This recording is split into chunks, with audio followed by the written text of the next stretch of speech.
পুষ্টি ক্যাম্প মানে অন্য ধরনের অভিজ্ঞতা এবং এমন কিছু অভিজ্ঞতা যেটা আমাদের বাস্তব জীবনে কাজে লাগাতে অনেকটাই সাহায্য করে। বিশেষ করে আমরা যারা পুষ্টিবিদ হিসেবে কাজ করছি তাদের জন্য পুষ্টি ক্যাম্প অনেক বেশি প্রয়োজনীয়। কারণ হচ্ছে যে আমাদের বাংলাদেশের ডিজিজ পর্যায়টা এত বেশি আকারে ধারণ করছে, তার একমাত্র কারণ হচ্ছে সচেতনতার অভাব।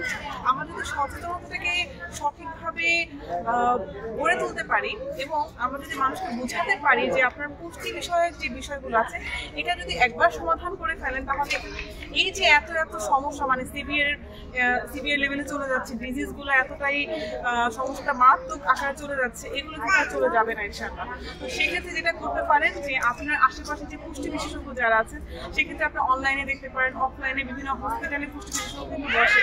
অ্যাটলিস্ট মাসে একবার হলেও বা 3 মাসে একবার হলেও আপনারা পুষ্টি বিশেষজ্ঞ শরণাপন্ন হবেন। আর আমরা যারা পুষ্টিবিদ আছে আমরা চেষ্টা করি বিভিন্ন সময় আমার সুযোগ পেলেই পুষ্টি ক্যাম্পের আয়োজন করি।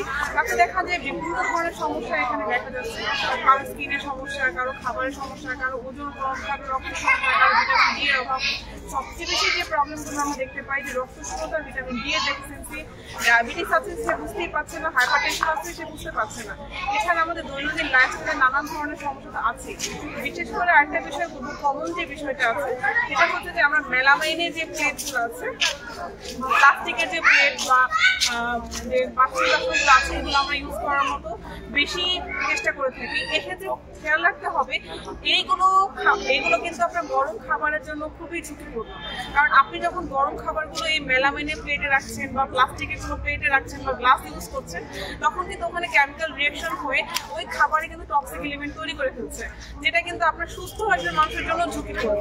তো আমাদের যে সচেতনতার জায়গাটা সেটা একদম গোড়া থেকে শুরু করতে হবে। ইনশাআল্লাহ আমরা সবাই মিলে সুস্থ থাকবো।